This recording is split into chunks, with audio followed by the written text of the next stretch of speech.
Hi friends, ಈ ಒಂದು ವಿಡಿಯೋದಲ್ಲಿ ಯೂಟ್ಯೂಬ್ ಹೇಗೆ ಕ್ರಿಯೇಟ್ ಮಾಡೋದಂತ ನಾನು ತಿಳಿಸ್ಕೊಡ್ತೀನಿ. ಅಮರಯ್ಯ ಟೆಕ್ ಯೂಟ್ಯೂಬ್ ಚಾನಲ್ಗೆ ಸ್ವಾಗತ ಅಂತ ತಿಳಿಸ್ತೇನೆ. ಲೈಕ್ ಮಾಡಿ, ಶೇರ್ ಮಾಡಿ, ಕಮೆಂಟ್ ಮಾಡಿ, ಸಬ್ಸ್ಕ್ರೈಬ್ ಮಾಡಿ ಫ್ರೆಂಡ್ಸ್.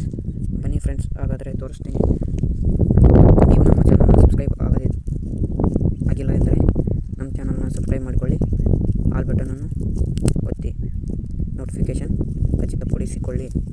ಬನ್ನಿ ಫ್ರೆಂಡ್ಸ್, ತೋರಿಸ್ತೀನಿ. ಮೊದಲು ಯೂಟ್ಯೂಬ್ಲಿ ಹೋಗಿ ಇಲ್ಲಿ ಇವು ಅಂತ ಇರುತ್ತೆ, ಅಲ್ಲಿ ಕ್ಲಿಕ್ ಮಾಡಿ. ಆಗ ನಿಮಗೆ ಇಲ್ಲಿ ಮೇಲೆ ಅಮರಯ್ಯ ಅರಣ್ಮನೆ ಅಂತಿದೆ, ವ್ಯೂ ಚಾನಲ್ ಅಂತ ಒತ್ತಿ. ಮತ್ತು ಇಲ್ಲಿ ಪೆನ್ಸಿಲ್ ಐಕಾನ್ ಕಾಣುತ್ತೆ, ಅದ್ರ ಮೇಲೆ ಕ್ಲಿಕ್ ಮಾಡಿ. ಮೊದಲೇ ನಿಮಗೆ ಕ್ರಿಯೇಟ್ ಆದರೆ ಈಗ ಬರುತ್ತೆ. ನೇಮ್ ಹಾಕಿ, ಚಾನಲ್ URL ನೀವು ಸೆಟ್ ಮಾಡ್ಕೊಳ್ಳಿ. ಹ್ಯಾಂಡಲ್ ಸೆಟ್ ಮಾಡ್ಕೊಂಡ್ರೆ ಅದು ಸೆಟ್ ಆಗುತ್ತೆ ಫ್ರೆಂಡ್ಸ್. ಆಮೇಲೆ ಸೇವ್ ಅಂತ ಇರುತ್ತೆ, ಸೇವ್ ಮೇಲೆ ಕ್ಲಿಕ್ ಮಾಡಿ. ನಿಮಗೆ ಕ್ರೋಮ್ನಲ್ಲಿ ಯಾವ ಥರ ಯೂಟ್ಯೂಬ್ ಚಾನಲ್ ಕ್ರಿಯೇಟ್ ಮಾಡಬೇಕಂದ್ರೆ ತಿಳಿಸ್ತೇನೆ ನೋಡಿ ಫ್ರೆಂಡ್ಸ್.